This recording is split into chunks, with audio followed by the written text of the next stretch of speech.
All right. How many folks made it to the Wednesday talk about becoming a spacefaring civilization? Oh, not that many. How about that? Okay. So there's not a lot of overlap between that talk and this one. The spacefaring civilization one was a much more speculative talk. I was talking about where we were currently and where we can get to in the next 10 to 20 years if we try hard.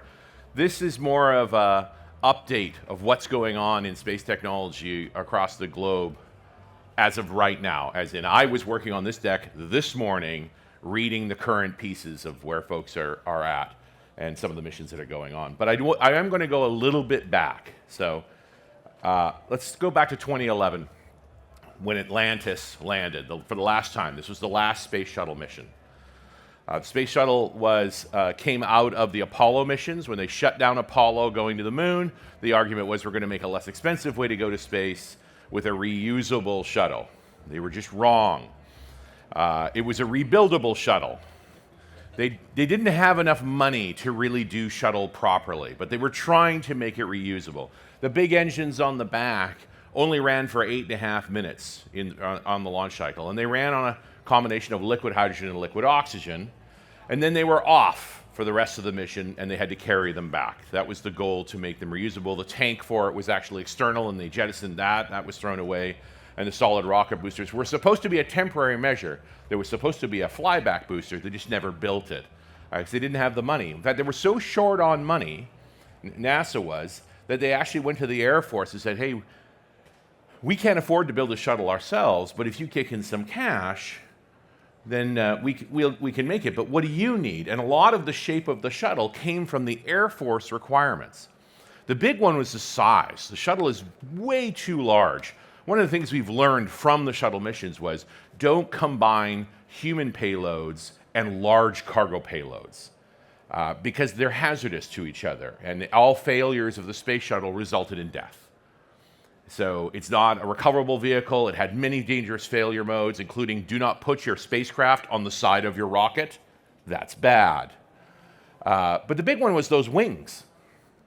So the Air Force wanted the big payload bay because they wanted to fly spy satellites into space. And the Air Force's concern, now it's called the Space Force, because why not, was that in a time of war, those spacecraft are fairly easy to destroy, and they want to be able to replace them quickly. So the described mission, what they wanted the shuttle to do for them, was that it would fly a polar orbit. So it would launch out of California, the Vandenberg Air Force Base, going south, carrying a spy satellite. And as it got to orbit about 10 minutes later, it would release the spy satellite, and then it would immediately deorbit to land back at Vandenberg.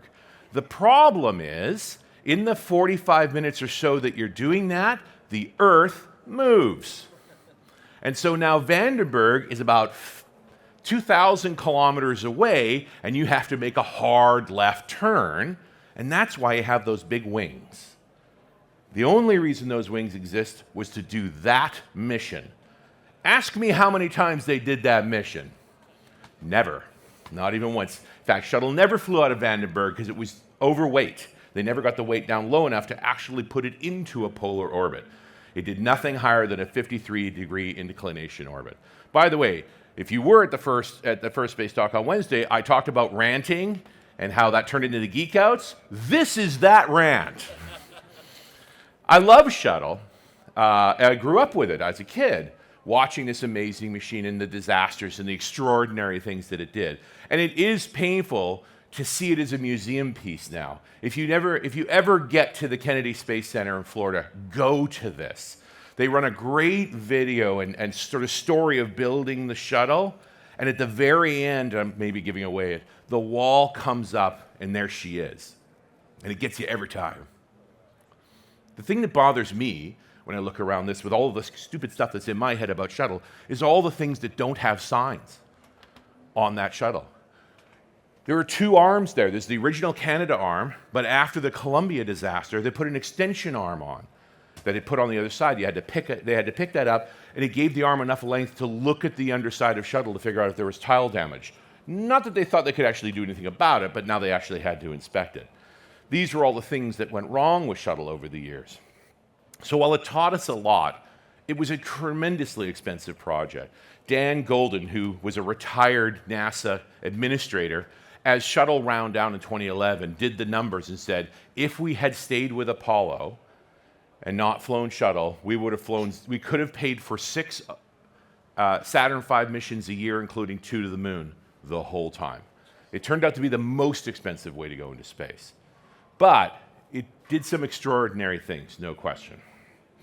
And in a lot of ways, when you look at contemporary rocketry, it feels like we went backwards. Anybody recognize this rocket? It's kind of plain. This is actually an original Falcon 9. It doesn't look like this anymore. In fact, this is the very first COTS mission. That's the commercial transport mission to the station. NASA, when they're doing their research-related sort of things, typically contracts to aerospace industry in what's called a cost-plus contract. So that says, we'll pay all the costs. Make us an estimate. We know you're wrong. But if you can make it work the way we tell you to and make it work on time, you'll make bonuses. Now that works when you're doing original work. When you're doing something new, like the James Webb Space Telescope, which really estimated at $1 billion, ended up being $8 billion. But in the case of lifting supplies to the space station, there was a realization that we kind of know how to do this now. So they changed the kind of contract. They said, this is the deal. We'll pay you this much per ton to the space station. This is how often we want to go. These are the conditions that payload has to be in. In fact, we'll also pay you an additional fee for bringing stuff back down for the space station in good condition. And that was the contract that SpaceX entered to, along with the Orbital ATK and their Cygnus vehicle, this very first mission being in 2010. Now, this is actually a smaller Falcon 9, right? The Falcon 9's got bigger from there. The little guy on the left, that's the one that flew that first mission to the space station. But they stretched the Falcon 9, made it larger until you get all the way out to Block 5, which are much, much bigger. Why did they do that? So they could land the first stage. That's actually the revolution that the Falcon 9 achieved. That by making the rocket a little bit bigger, actually quite a bit bigger, they were able to have enough fuel left over to fly the lower stage, which only burns for 2.5 minutes to put the upper stage into orbit, and then can either turn around or ballistically drop down to land on a barge or back at land safely for reuse. They've done it over 300 times now, enough that it doesn't even make the news anymore. And some of those boosters have done it over 20 times. The argument is with refurbishment, they could do it up to 100 times. And so it's driven down the price of spaceflight substantially for small payloads. It can only carry so much. The single largest user of Falcon 9 is actually Starlink. So this is Elon's internet-based, satellite-based internet service. And he is now the largest operator of satellites on the planet. They've flown 173 missions to lift up Starlink satellites. For the V1s, which are only about 260 kilos each, they can carry as many as 60. They get bigger from there. They have different tiers. These are all at about 500 kilometers up and a little bit higher than that. And as of now, literally the data is up to date as of June 8, they've launched 6,613 Starlink satellites. They've deorbited 528.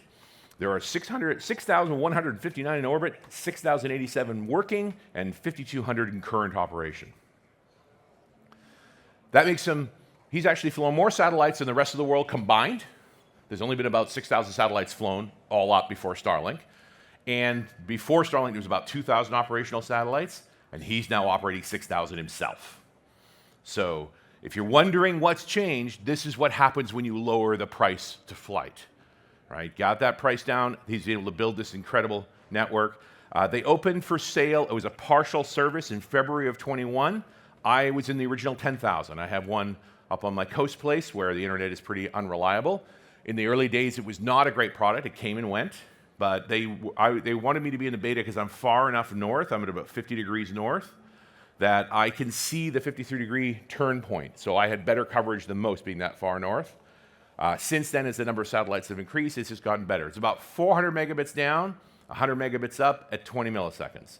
Now, that's not going to beat fiber, but no wires, right? When my line, I do have fiber to my house as well because 2 internet connections is better than 1. But when the fiber goes down, and it does, living up in the wilderness, the satellites keep working. As long as I have a clear shot of the sky, I'm fine. And it's not inexpensive for internet. As of May of this year, they're at 3 million users. The estimate income this year will be $6.6 billion. It's a moneymaker for them now, and it's cash flow to continue to develop more stuff in SpaceX. They also fly crew to the International Space Station. So the original COTS mission started in 2010. By 2020, they had made it matured a crew module sufficiently to fly to the space station, although they didn't. This didn't get there in time for the end of shuttle. Shuttle ended in 2011. Between 2011 and 2020, Americans had to buy space on the Russian Soyuz to take their astronauts back and forth from the International Space Station, which would have been really problematic a couple of years, right now. So with Crew Dragon successfully developed, it's now flown 8 different crews to the space station. Crew 8 is up there now. 9 will go up in August. Rough price is about $55 million per seat for NASA. So times 4, it's $220 million to follow NASA's rules. You can rent one yourself for about $100 million, so save up. Compare that to the average shuttle flight, which was $1.5 billion. This is very cheap access to space, relatively speaking. And as of just a few days ago, Starliner finally made it to the International Space Station. It's also a 4-seat vehicle. It's been a bit of a train wreck. Back in 2010, the same time that they were talking about building Crew Dragon, Boeing also made a proposal.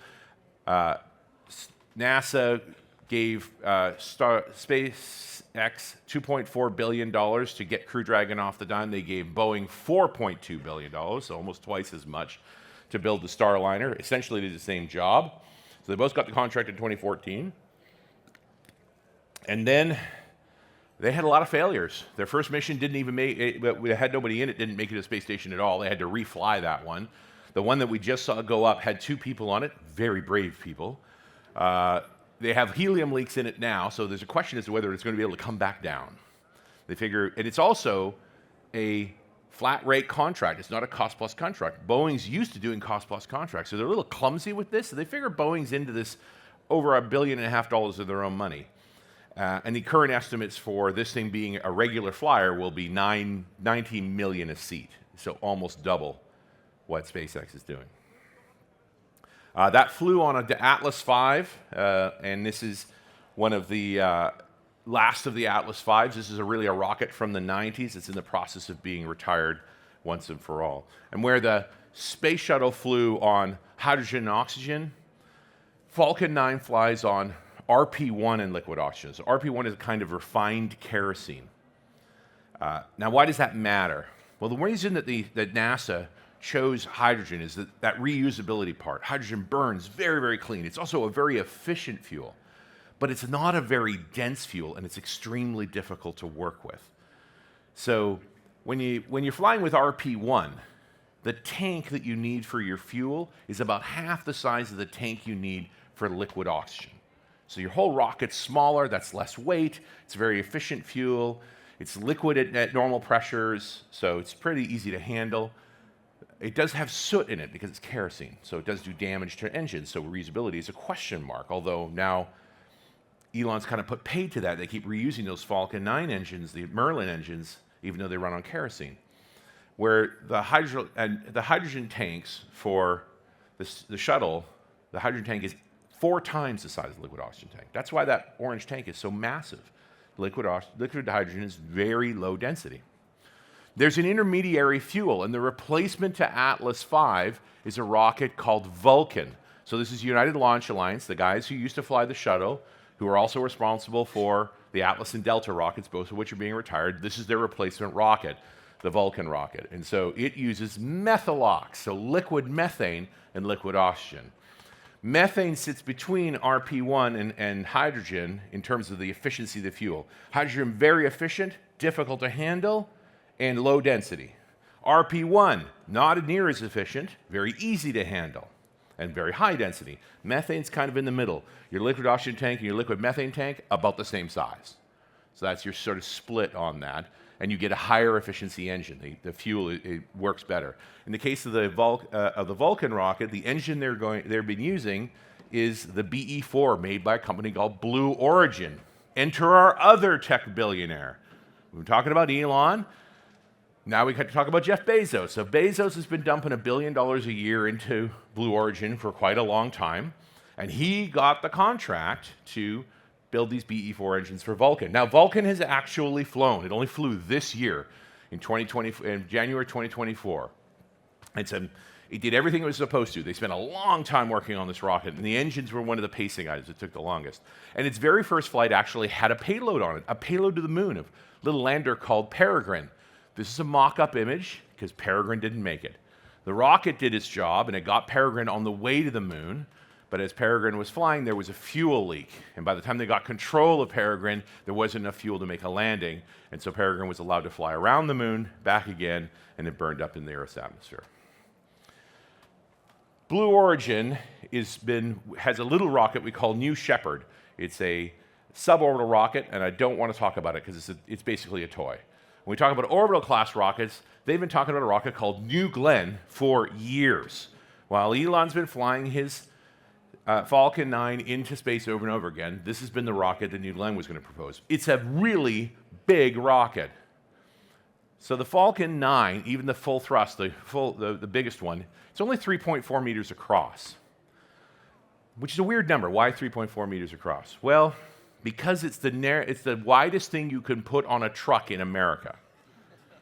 Elon got a deal out of the District of Los Angeles to build his rocket factory there, but he had to fly them out of Florida. So he's got two choices. If he keeps it down to 3.4 meters, he can load it on trucks and drive it across the highway all the way to Florida. If he makes it any bigger than that, he has to go by barge through the Panama Canal. Much more expensive. So that's why he limited the size to 3.4 meters. And that limits the capability of that rocket. It can only carry so much. It can only be so tall. There's a thing called the fineness ratio. The normal ratio of a rocket is 15 to 1, so 15 times its diameter long. The Falcon 9 is 18 to 1. So it's been stretched absolutely as far as it could. A lot of folks are worried about how long that rocket is. Although now that it's had 300 plus landings, it's hard to argue with how well it works. New Glenn is supposed to be a 7-meter in diameter rocket. It's supposed to be because it hasn't flown yet. But there is this picture. This is a mock-up rocket, so it's real. It's actually bent metal. It just doesn't fly. Arguably it was built to test moving it around the Kennedy Space Center. Normally the large rockets like the Saturn V and the shuttle were assembled in a vertical assembly building. So they always stood upright, and then they were moved by crawler to their destination, which is a very slow and tricky operation. It is much easier to move a rocket horizontally, to lay it down, move it around, and then stand it up at the stand. But nobody had ever moved a rocket 7 meters in diameter before around, so this was legit.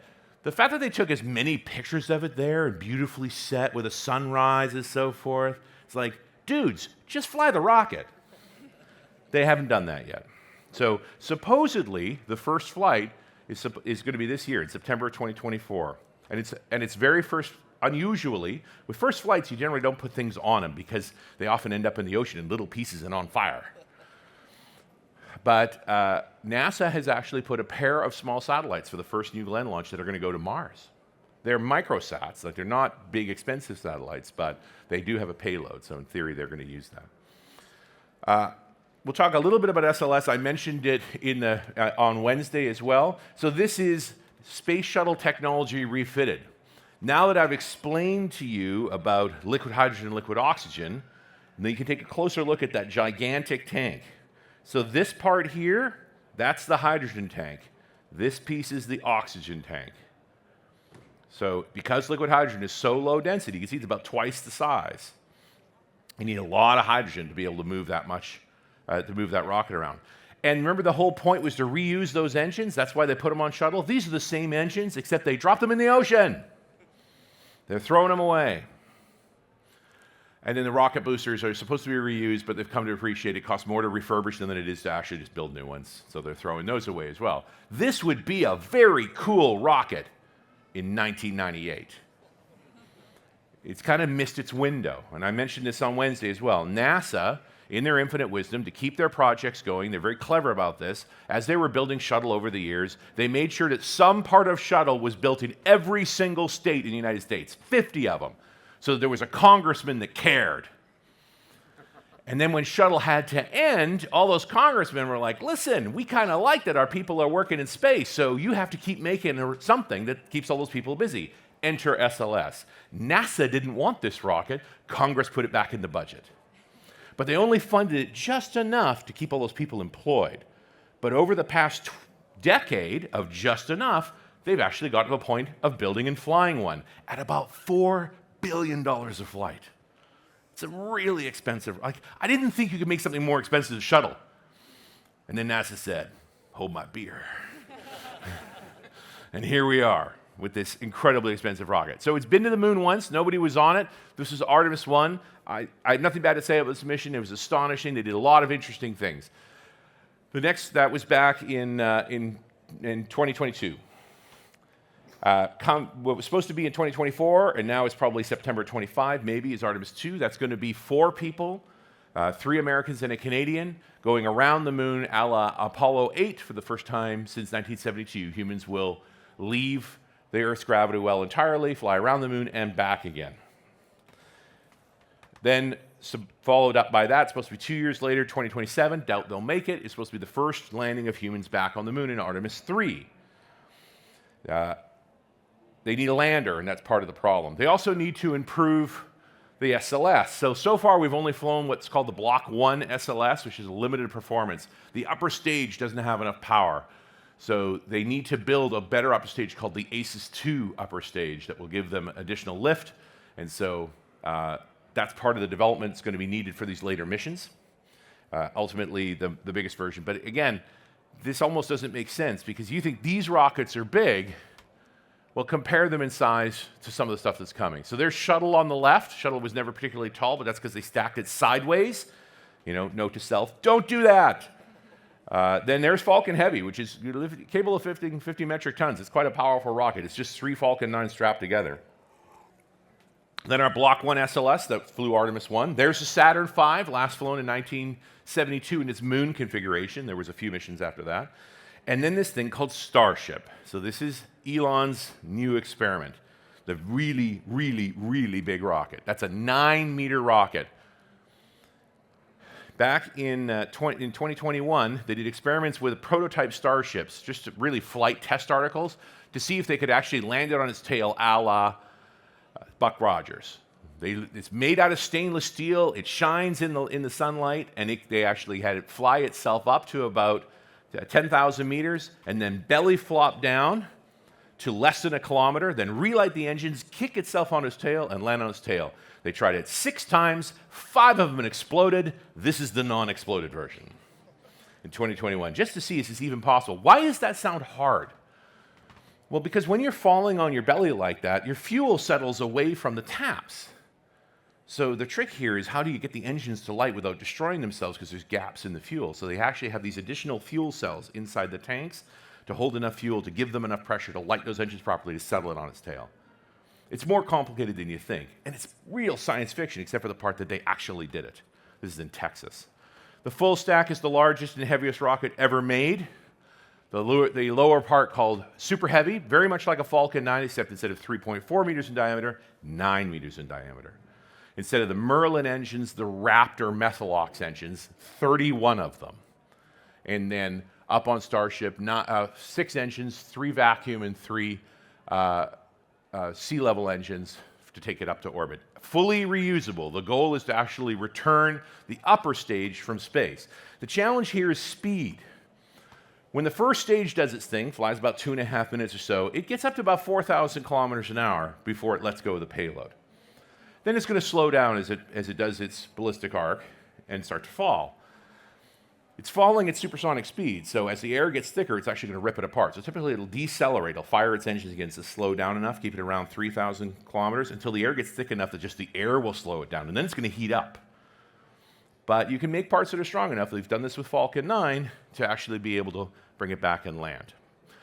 The upper stage goes up to 25,000 kilometers per hour. That's fast. and you don't have any fuel to slow back down again. You've used all your fuel just to get there. So the only way you can slow down is to use the atmosphere to brake, which gets the vehicle very, very hot. So you have to build a protective shield, typically an ablating shield, to decelerate. There's a lot of arguments for this is impossible until last week. So last week, for the 4th test of Starship and Super Heavy, that's 16 million pounds of thrust. They even had an engine fail 3 seconds after takeoff, but it didn't stop it. The upper stage did its thing. It boosted up to 2.5 minutes, got it up to about 20 kilometers, and then it turned around, flew back, and landed in the ocean, almost dead on target. They'd put a buoy out, aimed at where they thought it was going to land, and it landed right there. The upper stage made it to orbit. They didn't circularize the orbit, so if something did go wrong, it would just automatically re-enter. So it just followed its parabolic trajectory back in to come into the Indian Ocean. You can watch this on YouTube if you want, because the heat shield almost didn't make it. The vehicles, normally when vehicles re-enter the atmosphere, that heating is so extreme, it creates a plasma ball around the entire vehicle. So it's essentially cut off from communication. It was one of the dramatic parts of the Apollo missions, and even with Space Shuttle. When you're on your return and that big heating part happens, you lose all communications. And so then they're waiting and calling out every so often, wait for the plasma to dissipate enough they can hear.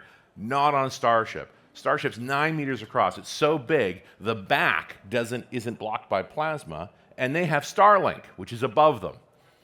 So they have antennas. They have HD cameras still pointed at the ship, working through the whole reentry. We've never had footage like this showing the reentry. And there's a story we call the little flap that could. One of the cameras that survived, they're mostly burned, but one of the cameras that survived was pointed at one of the front flaps, and so we got to watch the heating as the flap started to disintegrate. The heat shield started popping off of it. The steel heated up inside, bits flying off, and we're all expecting it to rip off and the signal to be dropped. Nope, made it. Did that crazy kick turn, landed in the ocean just west of Australia. Not very reusable, but they got there. This is a pretty profound change, right? If we can actually turn this into a real vehicle. Did it carry any payload? No. Is it solved yet? No. Lots to be done, but they're working on it. But the weight limits are so close. They call this the challenge of the rocket equation. The usable payload in a vehicle this big is only be a couple of percentage points. So one of the things Elon decided on is we can't afford landing gear. On the Falcon 9, there's big fold-out landing gear that helps it land and stay upright. And the size and weight of landing gear for a vehicle that big, they wouldn't have enough energy to make it to space. So he has a solution. We're going to catch it out of the air. So the platform, what they call stage 0, that actually sets up the rocket to fly, is also going to use those chopsticks to catch the booster coming back down. That's nuts. If it was anybody but Elon. Only because they've done all these things so far. But the precision needed to make this feasible is crazy. He's saying he wants to do it for Flight 5, and nobody believes him. But perhaps they can catch it, then it's already in a place to be reused. The focus here is on a reusable rocket that can fly over and over again. So you've actually put it back where you're going to use it, if you can catch it. And then same thing for the upper stage, to do that deceleration through supersonic flight, pulling G's, then the belly flop down, and then ultimately kick and land on its tail. And it also is not going to land on the ground. They're going to catch it as well, again, to save the weight for landing gear. Okay. I thought I should talk about European vehicles as well. The European Space Agency has been developing the Ariane 6 for the past 10 years. Also a hydrolox rocket, so liquid hydrogen, liquid oxygen, solid boosters around it. You'll notice I'm using a picture of it not flying, because it has not flown. Right? If I have a flying picture, I show you a flying picture. It's supposed to fly this year, July of 2025. It is the replacement for the Ariane 5. The Ariane 5 was a beast of a rocket, 5.4 meter in diameter, also hydrolox. So much lifting capacity that normally took 2 satellites into orbit simultaneously. But very expensive, and its very last flight was December of 2021, when it flew the James Webb Space Telescope into orbit. That's the first new, real big satellite we've had in a long time. Only Ariane 5 could carry it at the time. They needed so much payload. It's massive. That's a 6.5-meter modular mirror.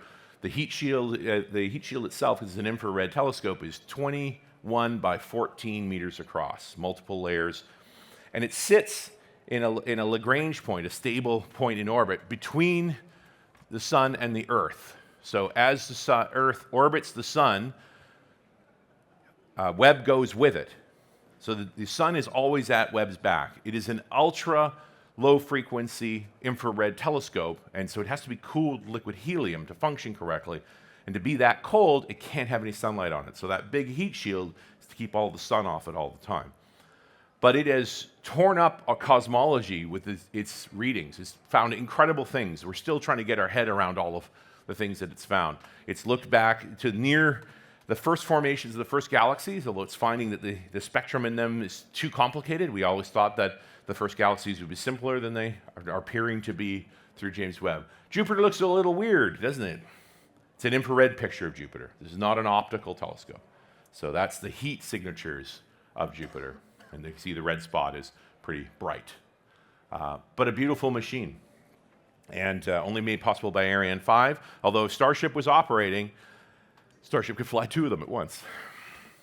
I'd be remiss not to talk a little bit about Hubble. Hubble's been around since it first flew in 1990. It was actually designed in the late 70s. It is a spy satellite. Remember I was talking about how the shuttle was built for a particular kind of spy satellite? It was one of these. It was a leftover hull that the NSA had that they gave to NASA that they turned into a space telescope. So it's literally the same format. It just fit inside the shuttle. And it was part of the Great Observer series, and it was designed to be a maintainable telescope, which is good because when they flew it in 1990, they ground the optics incorrectly, and it couldn't see properly. Most satellites, if they'd made a mistake like that, would have been thrown away, but Hubble, they were able to repair. And so by 1993, they went up with another shuttle, with Atlantis, actually the last shuttle that flew, but in 1993 it went up there, and they were able to pick it up and put in corrective optics, basically a set of glasses for it. And over the next 20 years, refitted it multiple times with better and better instruments. So as much as I'm down on how much shuttle cost, nobody had ever serviced a satellite before shuttle. It wasn't the only satellite they serviced, but it was the one they serviced the most. And so it is a beloved satellite. It is in trouble, again. It uses the presence in low Earth orbit. It's at 500 kilometers roughly. So it's whipping around the Earth roughly every 90 minutes. If you want to point at a place in the sky, you're always moving. So Hubble has gyroscopes to continuously turn it to focus on a point in the sky. And then it'll go in behind the Earth, so it won't go and look at something else. So it has a data set, basically. It's constantly moving and pointing in different directions. Those gyroscopes are spinning objects, and spinning objects wear out. She normally flies with 6 of them. She has had only 3 working for quite some time, and now 1 of those 3 is close to failure. Now, there's ways to operate it with only 2, but it limits its viewing opportunities, the things they can do. There are no more shuttles to go up and get it, but they did leave a clamp on the bottom of Hubble so that another vehicle could go up there to do something with it. There is a proposal by another billionaire, got a lot of billionaires, named Jared Isaacman, one of the guys who actually rented a Crew Dragon for 3 friends and went up into space. He wants to go up and actually do repairs on Hubble. They're probably not going to let him do it because he's not an expert. He's a billionaire. I mean, I know you've got Soviet fighters, but that doesn't qualify you. And Hubble's still usable. There's an argument that they want to keep, it'll stay up there for inoperable for decades.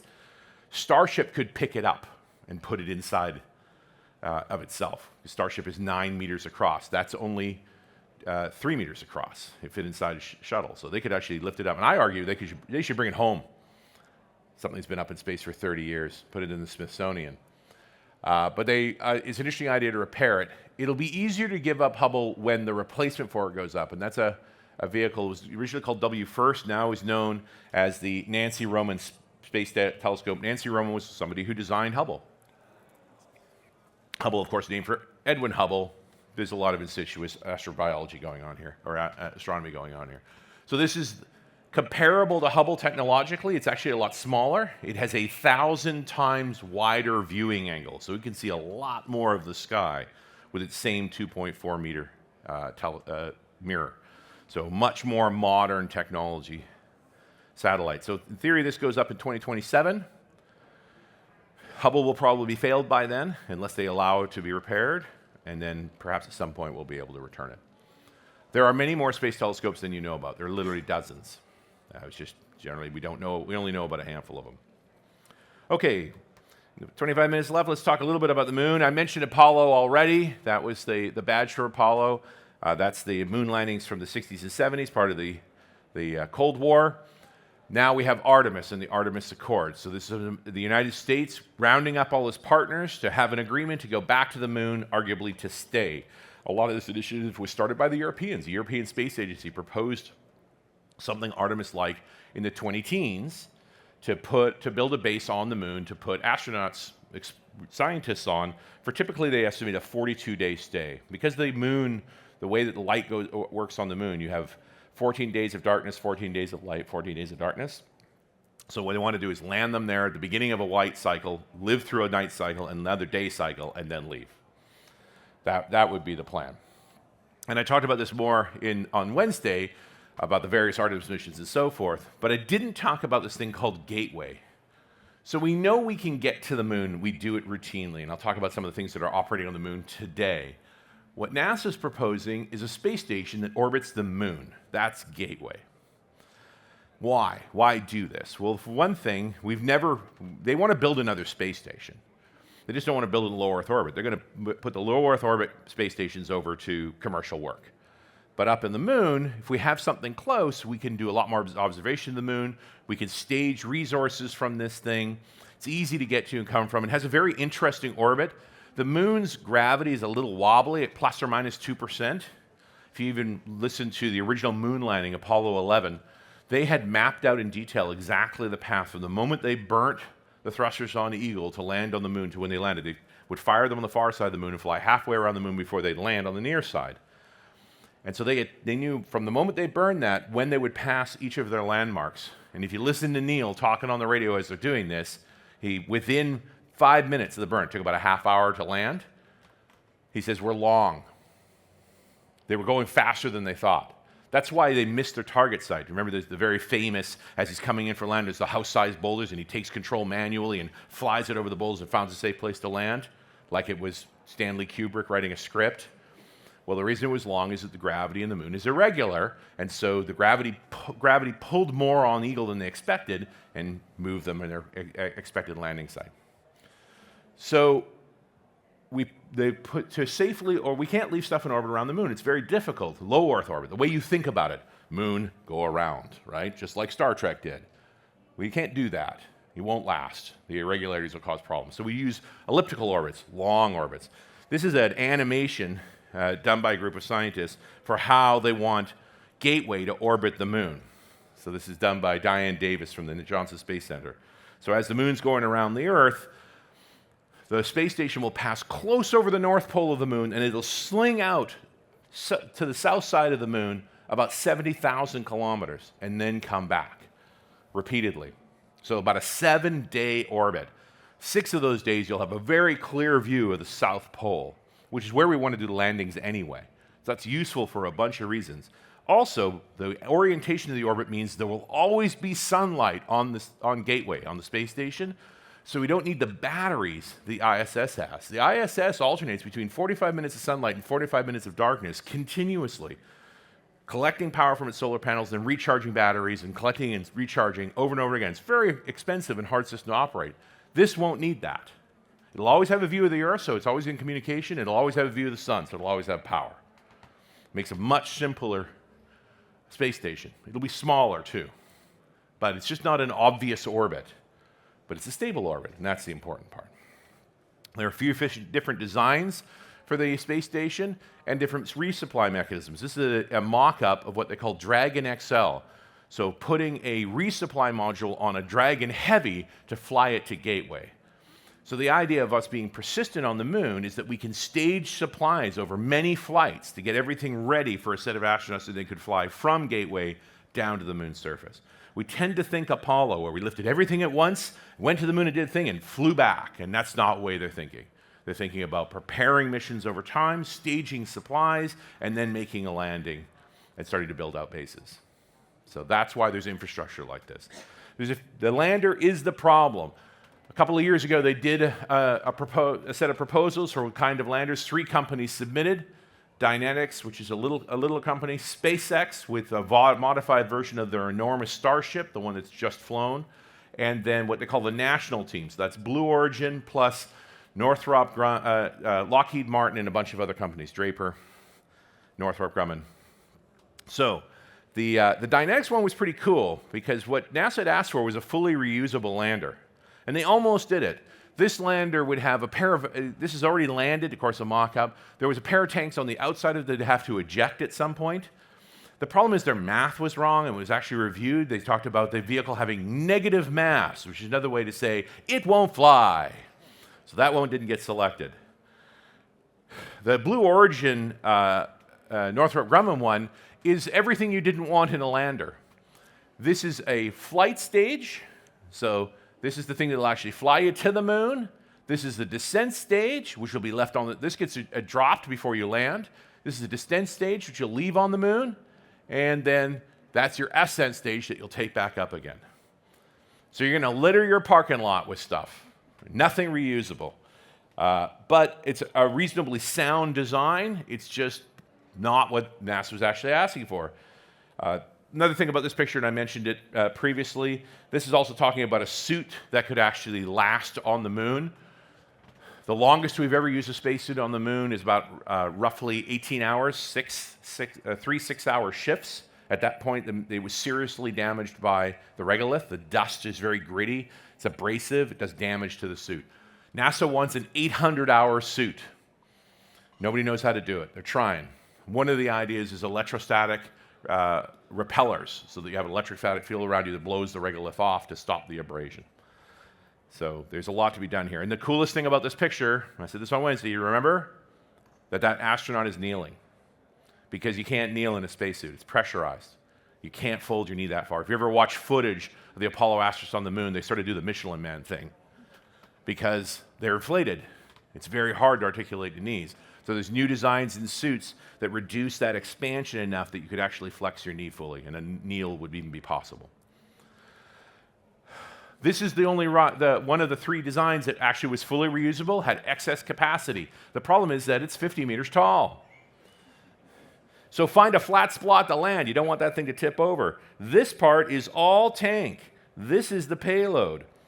Up here, there's a set of motors for actually doing the landing, so we don't blow big holes in the moon with engines down here. Those are the people. They're very little. We need an elevator. There's an elevator right there. But it could lift 100 metric tons to the moon, which is extraordinary. And that's currently their pacing item, that they can mature Starship enough to do this. The problem is that even for Starship to do this, they have to refuel it. And nobody's ever refueled anything in space. And they don't have to refuel it once. They figure 4 to 6 flights to refuel it. So that's a challenge. We still have to learn how to refuel. So they would put up the lunar lander. They'd fill it up with propellant. It would meet up with Orion. They would fly together to the moon. Then Orion is the reentrable capsule that the people are on. They then get in this gigantic lander, go down to the moon, do their thing, come back up, get back on Orion, come back to the Earth. You need a heat shield to do that because as you fly back towards the Earth grabs you and starts accelerating you. And by the time you get back from the moon, you're moving almost 40,000 kilometers. Fast. And we don't have enough fuel to slow you down. So we skip off the atmosphere to slow you down to actually re-enter. Since those original proposals a couple of years ago, the national teams, so Blue Origin, have redesigned their mission. Now they have the capsule on the bottom. I like this. You know, you can kind of walk out down here. The tanks are up above. The problem is their engine design uses liquid hydrogen, and they have to refuel it. And I can't make a point strong enough about how difficult liquid hydrogen is to work with. Liquid hydrogen is near absolute zero. It is only liquid in a 4-degree temperature range. Below that, it turns to ice. freezes solid, and above that it turns to gas and expands 60 times and blows your tanks apart.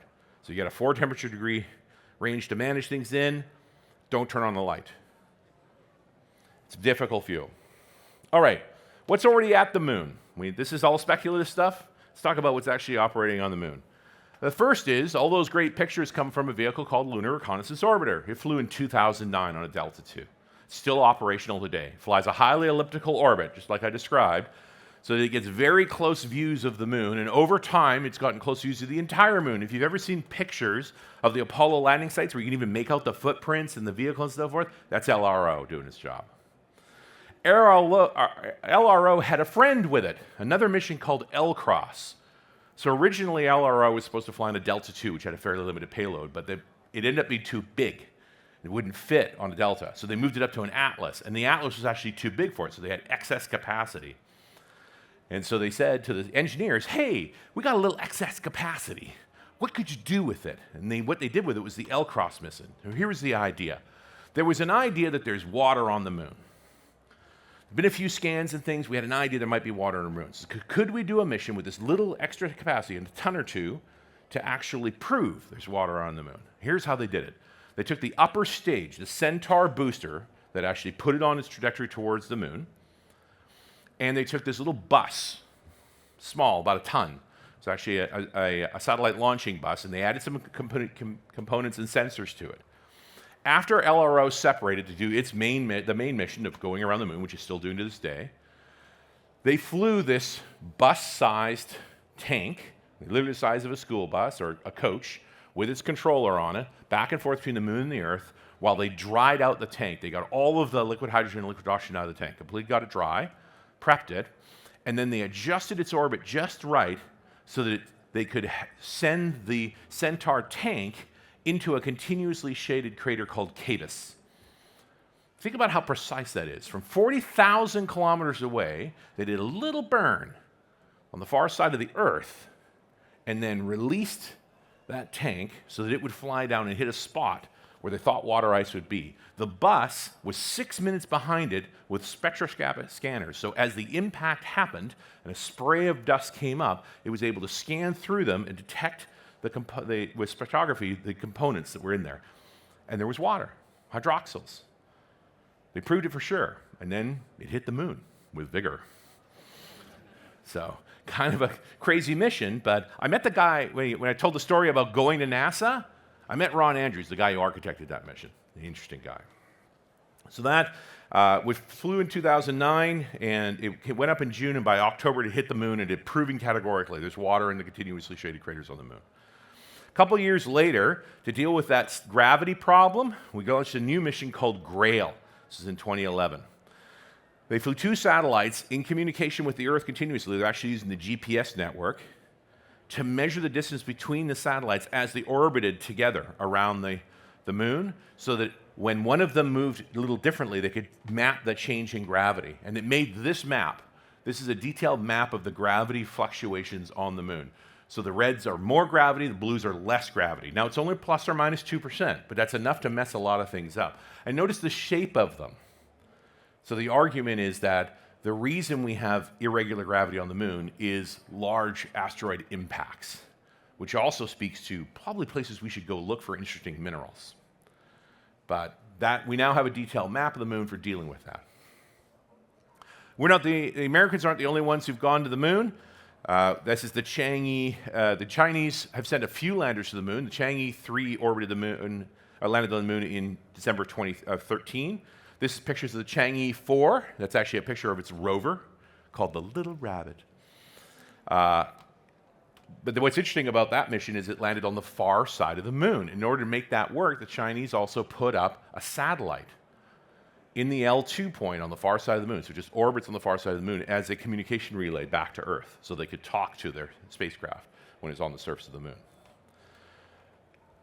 The Indians also successfully, with the Chandrayaan-3, landed on the moon in 2023, and they've got a little rover, and it's stopped working now. And then just earlier this month, on June 1st, the Chang'e 6 lander went back to the far side of the moon, only it looks complicated, doesn't it? There's a reason. The rovers come off and take that photo, so that's how that picture was taken, always a good question. there's a return vehicle on that. So the Chang'e 6 mission is an orbiter, a lander, a rover, and an ascent vehicle. So they took samples of moon regolith, loaded it into the ascent vehicle, and on the 3rd, it took off, back off the moon, docked with the orbiter on the 6th, and it's on its way back to Earth to bring the first new samples back from the moon since 1972. So that's what's active on the moon right now, right? We've got Indian landers, Chinese landers. There's actually a Japanese one as well. There was an Israeli one that landed a little abruptly, and the remains of a lot of American stuff. The Americans haven't sent much to the moon yet, but they will. We got a little more time. Let's talk about some Mars stuff. You want to talk about Mars stuff? We have no plan to send people to Mars, really. Don't listen to what Elon says. There's lots to do. We're miles and miles away from that. It's a robotic mission, and there's lots of robotic missions. Right now, operational on the moon, 5 different orbiters. So the Odyssey orbiter was launched in 2001. It's been doing a lot of the detailed mapping. It's the one that caught the pictures of landslides on the moon that show there's very possibly still liquid water on the moon and occasionally bubbles to the surface. Mars Express is the ESA mission, so this is the European Space Agency's lander. This is the one that carried the lander called Beagle that didn't land well, but the orbiter is still in operation, should be until at least 2035, does atmospheric mapping, contour mapping of the Mars. The reconnaissance orbiter flew in 2005, better cameras. If you remember when the Americans landed the Perseverance rover on Mars, and we actually got photos of that landing, this guy took the photos. Big cameras, basically a spy satellite. Here's a crazy one for you. This is an orbiter called HOPE, funded by the UAE, the Arab Emirates. Flew on a Japanese rocket, and it's been operating there since 2022. The Chinese did another combined mission, much like the moon ones, to Mars back in 2020, Taiwan 1. So an orbiter, a lander, and a rover. The lander and rover are no longer operational, but they did soft land on the Mars and explore it. So China has an accomplished program. There's no two ways about it. Lots that have been done there. And then our favorites are the big rovers. These are big. This is about the size of a Mini, over a metric ton. Very challenging to land. They don't run on solar power because they're too heavy. This is the original one, flown in 2020, landed in 2011, launched in 2010, landed in 2011. This is Curiosity rover. Powered by a radiothermal generator. So this is a form of plutonium that gets very hot, and they use Peltier panels to take that heat and turn it into electricity. It only makes about 100 watts of electricity, which isn't much. But it's enough to keep to charge the batteries at night, and then during the day they can drive around. So it's been running there for more than 10 years. The main problem, this is, who took this picture? Curiosity took this picture. So this is a modified picture. They photographed itself from its mass, and then they edited it together to give them an overall composite picture. The only thing failing on Curiosity are the wheels. The ground is quite abrasive. There's some nasty sharp rocks, and they punched some holes in the wheels. So there's a concern they're going to start losing wheels at some point, but she's been running for 10 years so far. Still got plenty of power. Been making her way across the surface of Mars. And the newest big lander, Perseverance rover. So another metric ton size rover. This was actually the test article for Curiosity. They decided to fly it in 2020. Updated a bunch of sensors, put on better wheels, and slipped a helicopter in. Did anybody watch this? Little Ingenuity helicopter? So there's a question of, can we fly a helicopter on Mars? Because Mars has a much lower atmospheric pressure than Earth. It's mostly carbon dioxide, but it's like 0.1% of what Earth has. That's not a lot of atmosphere. There's an argument it's the worst kind of atmosphere you could have, because you got no atmosphere, then landing just means using your engines and landing. But you can't do that if you have a little bit of atmosphere because it causes friction. So then you have to use an ablative shield and decelerator, or maybe a parachute, all of which they do use. The problem is it's so little pressure, it doesn't do a lot of deceleration, so it just kind of messes with the system. But with that little pressure, could we actually build something that could fly? And so with the little extra capacity that they had on Perseverance, they made a 1 kilo little battery-powered drone. It's got a pair of rotors on it that are counter-rotating, solar panels, and a bit of radio communication.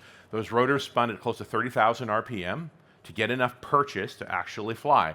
The goal was to fly it 4 times, and it flew 70 times. And they did crazy stuff with it. They flew it hundreds of meters back and forth. It was raining ahead of the rover. This is one of the points where the rover sort of caught up with it, but it had an accident in January. It landed badly, and the rotors touched the ground and shredded. So they're in communication with it for now, but slowly the rover's moving away from it, but it could never fly again. But we've proven categorically we can make flying machines from Mars. So that opens the door for a bunch of other possible missions going forward.